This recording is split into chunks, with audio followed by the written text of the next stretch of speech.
good day, despite the fact that right here, this day is absolutely frigid. Nonetheless, it is a good day to live each day in the Lord. These readings, again, I must admit I'm always amazed at how wondrously the church has worked, the people who put these readings together. Worked in the Spirit, really. And that's the point of today's readings. We begin this third Sunday in Ordinary Time with that selection from Nehemiah in the beginning.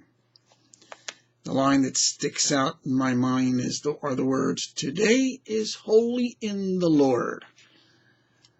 Well, Ezra reads the law, and the people, it's as if they're thunderstruck that the Lord is present through his law, that he loves his people so much, as from their point of view, I guess, that they might think of themselves as inconsequential.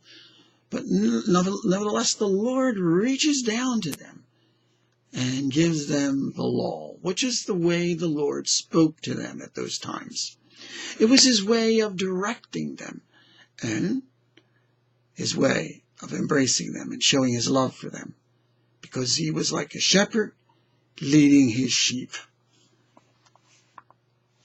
And they were just felt themselves tremendously blessed that the Lord was doing that. In the gospel reading for this Sunday, from Luke, right at the beginning of Luke chapter 1, verses 1 to 4, and then jumping to chapter 4, verses 14 to 21. Jesus returned to Galilee in the power of the Spirit. Jesus is both man and God, but the power of the Spirit is given to him as man, and that's the power out of which he is working, rather than the power that he has as a Son of God. And his work was seen by all, and it was praised. Then he sits down in the synagogue in Nazareth, unrolls the scroll of the Scriptures, and reads them from the prophet Isaiah, and begins with the words, "The Spirit of the Lord is upon me, because he has anointed me." Anointed me means given me the power of God to bring the good news of God to God's people. Today this scripture is fulfilled in your hearing, which is to say, he's the one that God is talking about in these scriptures.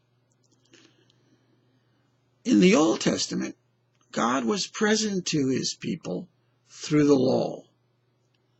But now in the New Testament, the New Covenant, God is present to his people in person.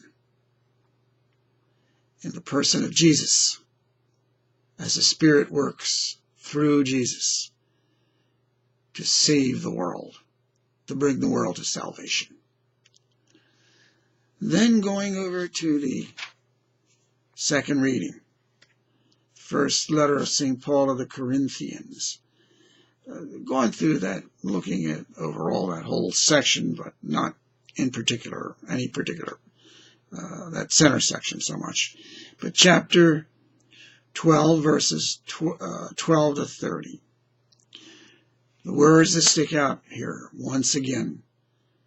"For in one Spirit we were all baptized.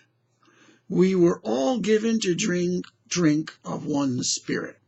I think the idea he's trying to bring out is in the oneness of the Spirit, we are drawn together.